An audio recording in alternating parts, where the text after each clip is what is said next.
Hi, I'm David Baker of Origin Live, and today this is part 2 of unboxing and setting up a turntable and a tone arm. Today we're going to be unboxing the Zephyr tone arm and fitting it onto the Calypso turntable, which we set up in part 1. If you want to see part 1, just check out the link in the description. We'll run through setting up the plinth, the platter, the bearing, and the speed. Today we're going to be focusing on the tone arm.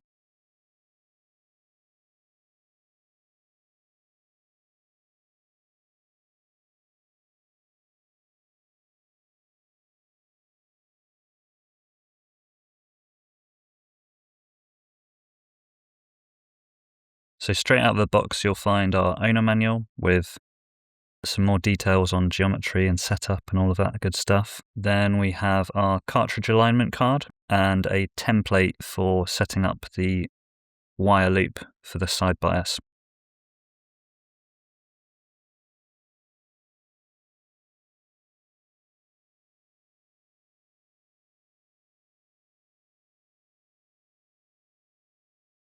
And then on to your beautiful tone arm. This is the Zephyr.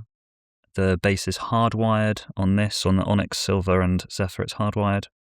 Models further up the range you can get DIN connector or external cables. And then we have our bag of bits, which has everything you need in it to set up this tone arm. This is the large nut. This is the cork washer that goes above that large nut. We've got the side bias balls here with the Allen key for them. And these are the other Allen keys that you might need during setup.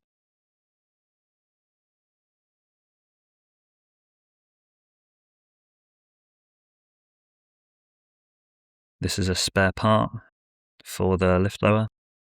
This is the arm cable clip for neatly arranging the cables on your turntable's plinth.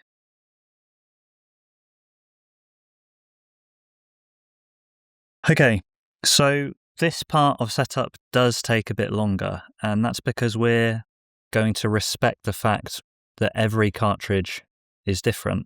So it would be a lot easier for me to give you some prescribed measurements and say, just do this and it will sound good. If we respect that every cartridge is different, then really we want something that is totally adjustable.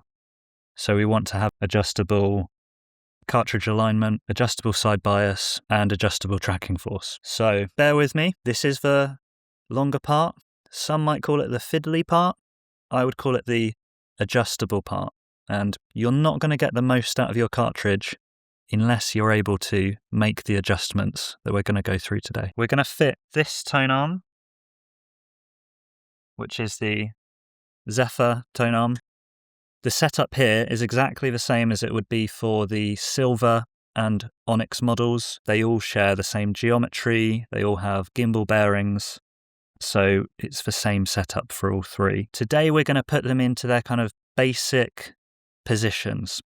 I'll show you how to get it to the cartridge manufacturer's kind of recommended settings, but I will warn you that it depends how far you want the rabbit hole to go, but that would be my starting point.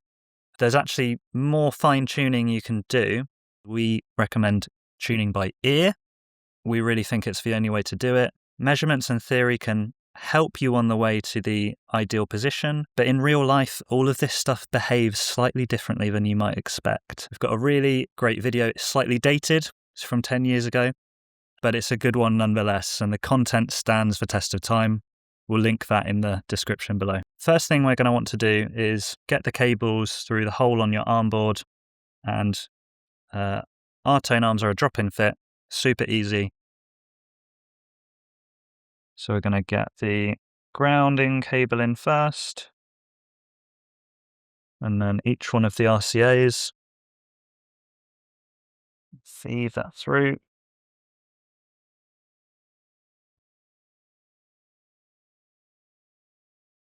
And just drop in the base into position. And while we've got the cables out here, you'll have seen the cork washer. And we put this on the underside to help damp vibrations. So just thread that through. And while we've got everything here, we've also got the nut for tightening everything into position. So feed that through as well.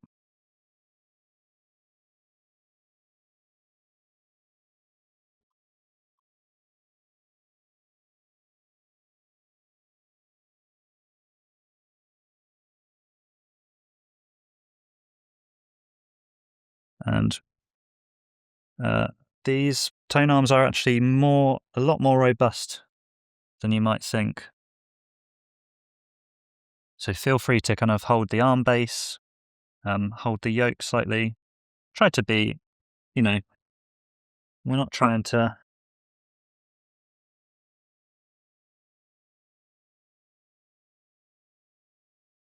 And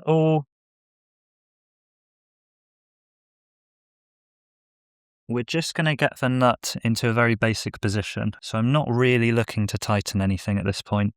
Either you can just kind of nip it just so it's just made contact. There's a little bit of tension there keeping it in place. Or you can have it completely loose for the moment. Next up, as you can probably see from this angle, our side bias loop has just been tucked in here for postage so that it's safe. Now we're going to want to orientate that out. And our kind of starting position is going to be like so. You can also kind of see it follows out the direction of the assembly on the arm board as well. So for that, we're going to use our largest size Allen key, just undo the bolt and set the side bias out, just so. Okay. And once that's done, we're also ready to put on our side bias balls. And for this, you'll want your smallest size Allen key. So one ball has just one hole. That is the one that will be hanging and providing our bias weight. Another ball has a little Allen key for tightening it on and a slot in there to put on the side bias rod, which goes in there. Our starting position tends to be as close to the yoke as possible. And when we get to our setting up for side bias, we'll work from this position. But that's the best place to start. And the important thing is that while we're setting up our cartridge, we're actually going to want to take these off so that we don't have any side bias on, which can affect cartridge setup. Next up, we're going to fit our cartridge onto the tone arm. Always remember to keep your stylus guard on at this point. This is probably the place where people are most likely to damage their cartridge when they're fitting it on. So always keep the stylus guard on unless you're setting alignment or something where it's on the record. But at the moment, we'll keep that on. So I'm just going to put that onto the head shelf slots here.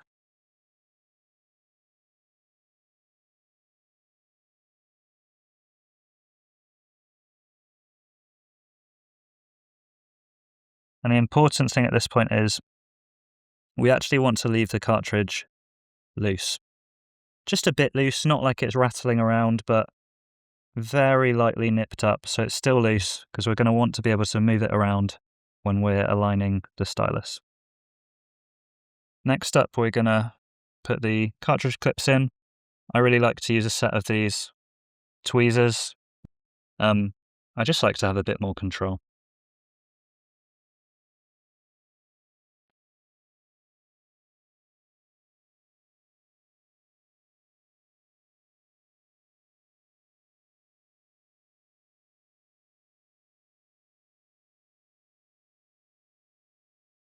And then I also kind of like to, for my own sake, just like to bend the cables out so they're a little bit tidier.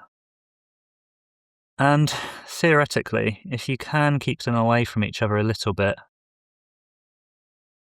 you should be reducing crosstalk ever so slightly, but that's just being very pernickety, really. Doesn't matter too much. The other thing we might want to do is, this is the lift lower lever is sometimes just tucked in for safety during transit, but we can just bring that out slightly to around that position. And it's got a little bit of flex on this joint, so you don't need to worry too much about damage, just be gentle with it. Now, the nice thing about having the stylus guard on is we can actually just get the arm out and see how much tracking force is applied. Now, this has gone straight down. And really, we want to set tracking force from no weight at all. So we can see already that there is a lot of weight applied. What we're going to want to do is shift the counterweight back so there's no weight on the arm at all. To do that,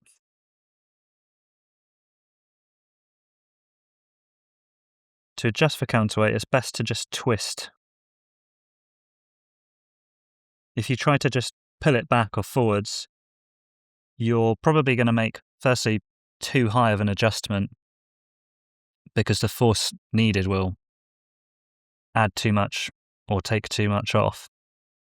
But it's also just a lot harder to actually pull the whole thing back. So I just recommend twisting. And take the arm out. Still got force there. We've still got force there. I'm just going to keep going.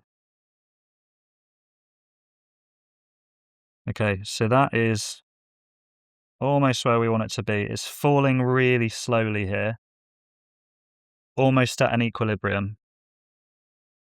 If we keep going slightly further back,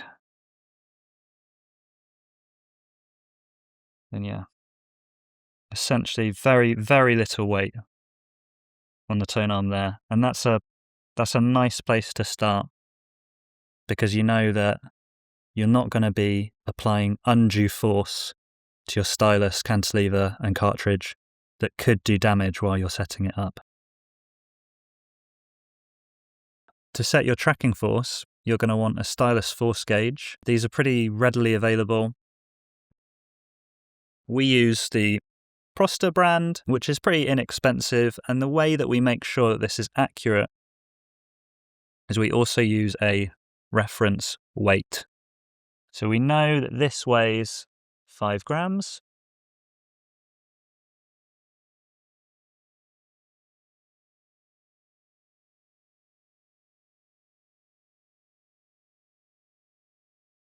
When I have a look, now it's actually reading 5.02. This way we can tell that it's 0.02 over, and when we're taking our readings for our tracking force, we can compensate for that and say we'll need to go 0.2 over the desired setting. And I'll take the stylus guard off.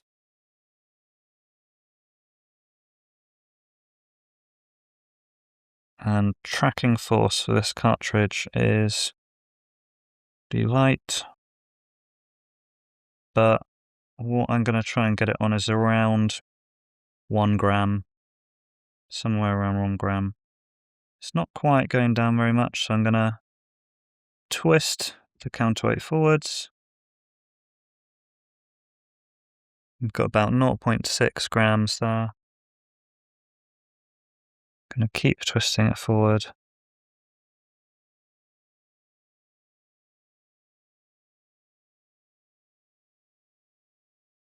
.5 grams, that will do. It'll be very rare that you'll have a cartridge setting lighter than that, and it's highly unlikely that 1.5 grams will do any damage to your cartridge. We just want a certain amount of tracking force so that the cartridge will stay in place when we're making the next settings.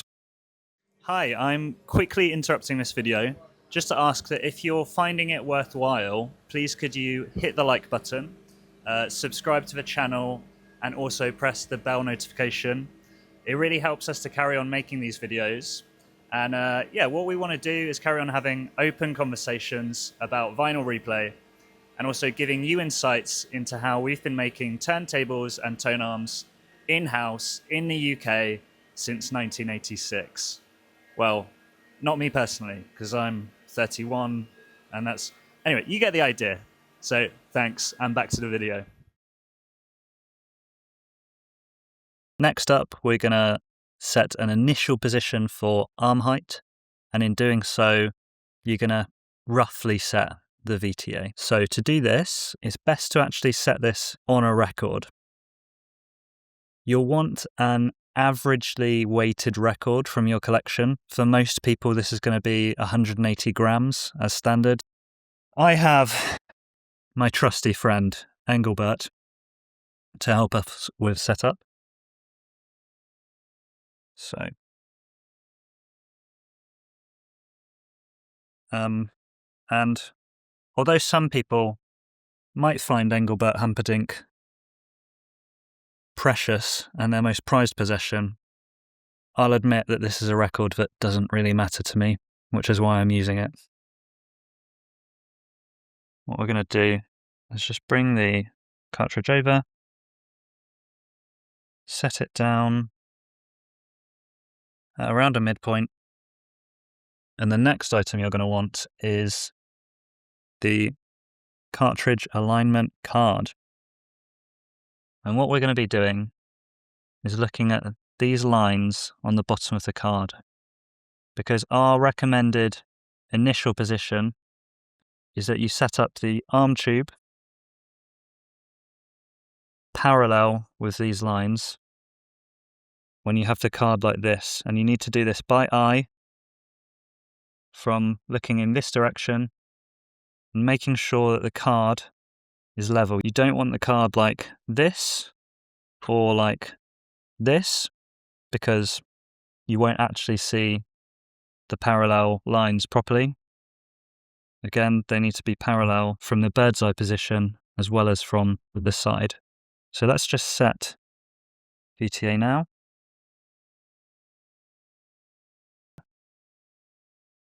So it's best to set this by eye and to get to the side of your tone arm and to look at how the tone arm is lining up with these lines. Now, I can see that the back of the arm over this way is too high.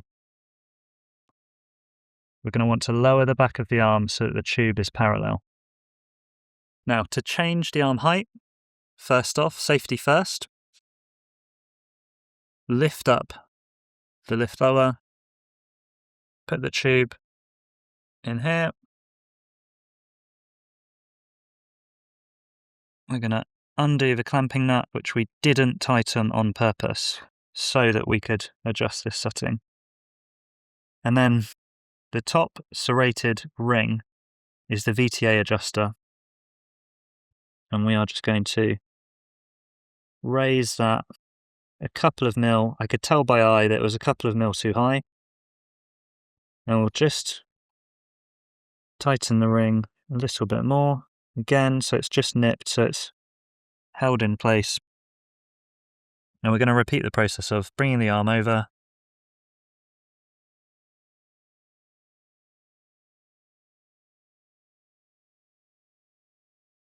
lowering it onto our record, and checking how parallel we are. Now, that is actually pretty parallel, and for a starting position, I would be happy to start there. So now we've got that, I'll lift the cartridge back off the record. We can put our dear friend Engelbert Humperdinck away. Thank you for your service.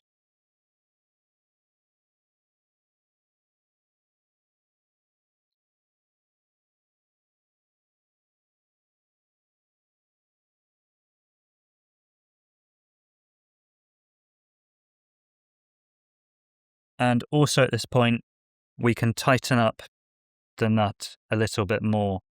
And to do this, we have a little bit of a different recommendation to a lot of other manufacturers, which is we recommend to tighten to kind of around finger tight or just over finger tight, because over tensioning the arm can often make the arm perform slightly worse. Just tight is kind of an optimal level of rigidity and damping. But just tight, you can go to get a little bit over finger tight.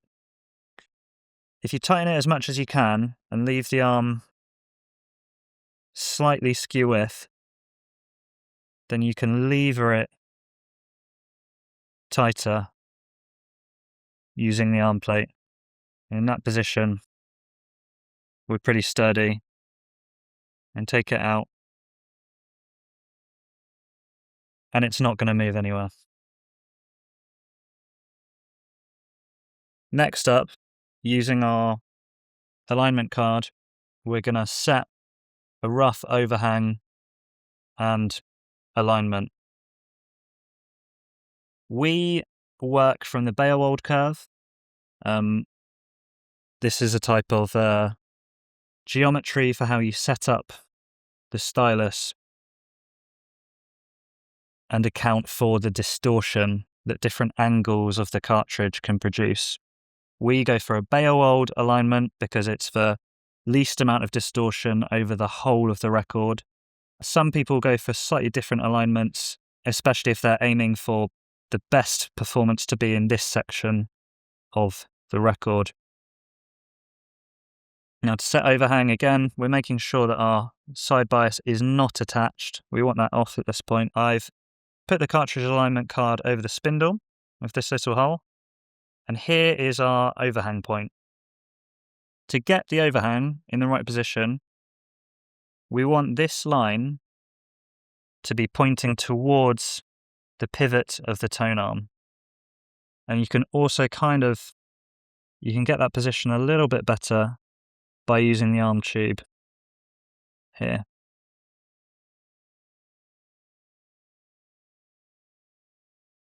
This might not be for the faint-hearted, but I tend to actually balance the cartridge on the spindle. I'll come from this side. I'll be looking how far the stylus is away from the line. What I find really useful for this is using my folding magnifying glass. And the reason I go for a folding magnifying glass is actually because I can align it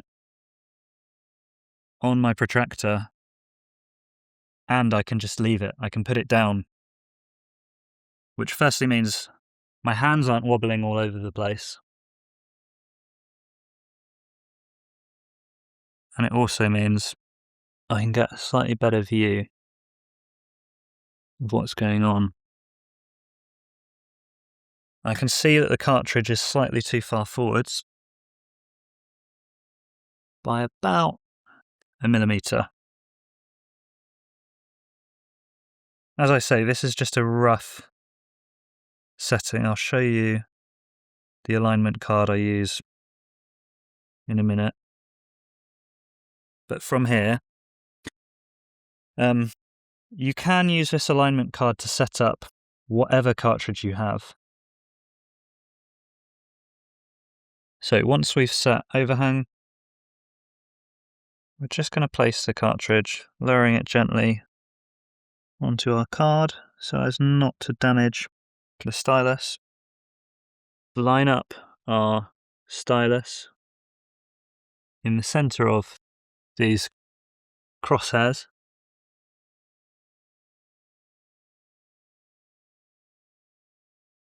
And once you're there, and you want to straighten it up with these lines. Now, what helps me with this a lot is my folding magnifying glass. Mostly because I can actually line it up with the card. So what I'm going to do, I can see it's a little bit off center, so I'm going to lift up the arm, move one of these bolts back slightly, and again I'm nipping the bolts up here. I don't want to tighten them too much. I just want enough tension so they'll stay in place and I can hopefully move them again. I'll just move that into the center.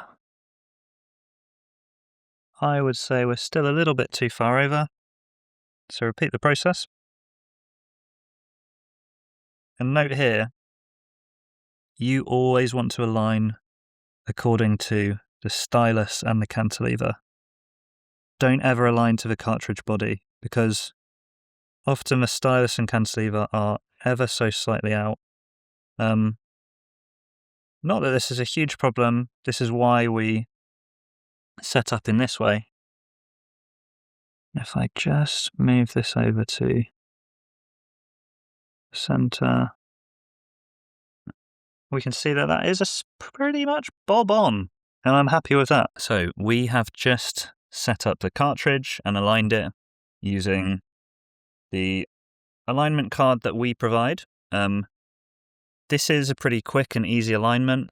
The other great thing is you can follow the instructions on the card. Now, there are a lot of ways to do the alignment of the cartridge.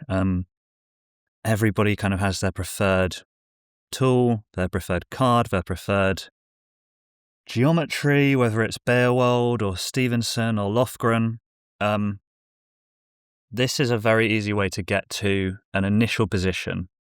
From there, you might want to tweak it more, use a different protractor. One of my favorites is actually this slightly beat up Ortofon protractor. This is also aligned to Beowulf.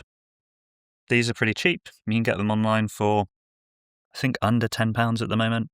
The other thing you can do is you can actually get protractors printed out for free. There's a website called cartridgealignment.com. I think that's right. Hold on. alignmentprotractor.com. You can print them for free, and it will be a 2-point protractor, something like this. But as I say, we've set up a good initial position. Now we're going to move on to setting up our final tracking force. So just as before, we've got our stylus force gauge here, and I'm going to use my reference weight. And what you're definitely going to want to know when you're setting up the final tracking force is the cartridge manufacturer's recommended tracking force. The recommended tracking force for this Vandenhall Frog is 1.5 grams. Now let's just see, we did actually set it to roughly 1.5 earlier. Let's just see if raising the VTA has changed that at all. Which usually it would. Just removing the stylus guard, putting it on the lift lower, lowering the lift lower, and raising the arm has taken us to 1.45. We know that we're plus 0.01, so this is 1.44. Now we're going to want to ever so slightly increase our tracking force, and as I said earlier, what we're going to do is just put the arm safely back and twist the counterweight forward slightly to increase tracking force. If you want to decrease tracking force, we'll twist it backwards.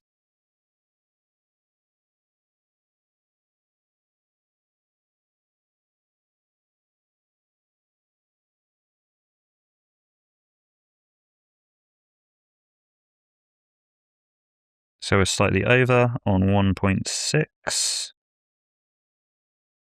Gonna just twist back a little bit.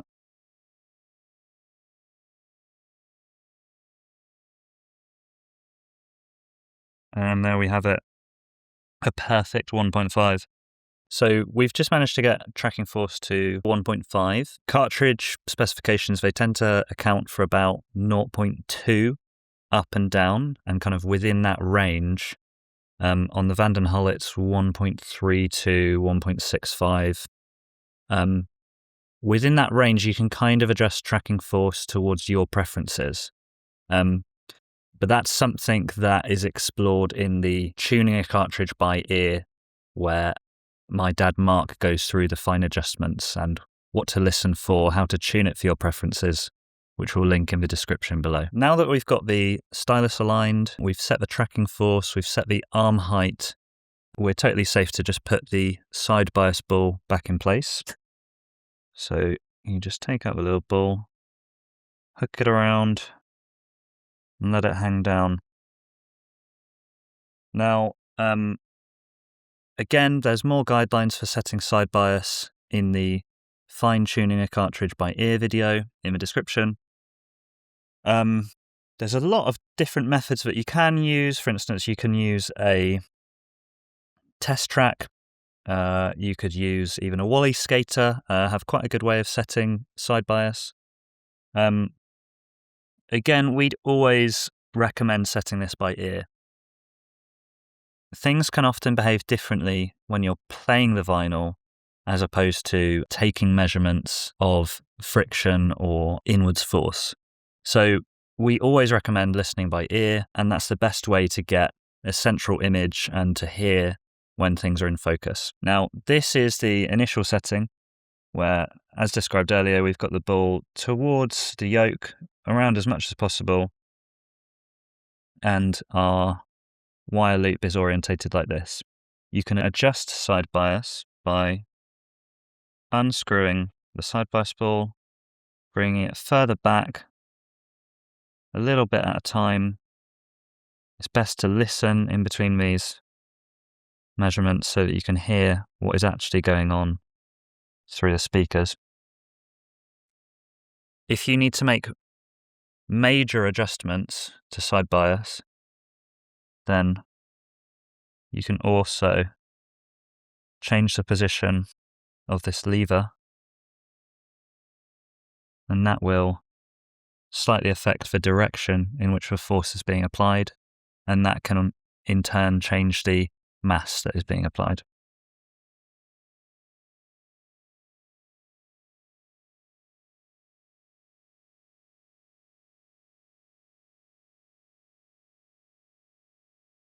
Now, the final thing is azimuth.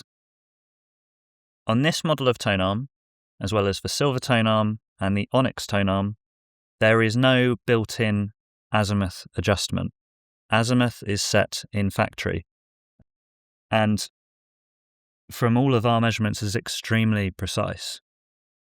What will not be set is the cartridge azimuth, and this is kind of one of the issues of the industry, is if the azimuth on the cartridge is out by a large amount, really that's an issue with the cartridge manufacturer that you'll want to sort out and maybe get in touch with your retailer. If the cartridge azimuth is very slightly out of line, then you can adjust this. Now, on the rest of our range of arms, you can adjust this via the dual pivot. With these arms, you can make very slight adjustments using our cartridge enabler. Now, this is a little cork composite pad that acts as an interface between your cartridge and your head shell, and is able to damp some of the vibrations of the cartridge at a kind of critical point. Now, because this is a compliant material, you can set azimuth slightly by compressing one side more than the other, and that will allow you to make some small azimuth adjustments. Anything particularly large, as I say, is a cartridge manufacturing fault, and you'll want to contact your retailer or the manufacturer. So, that was setting up the Zephyr tone arm. If there's anything that I've missed out, or if you have any questions, please comment them below. I'd love to provide an answer. I hope that that's been comprehensive. Now I have this set up, I'm going to listen to some Engelbert. Once your turntable is set up, listen to your favourite record, and enjoy.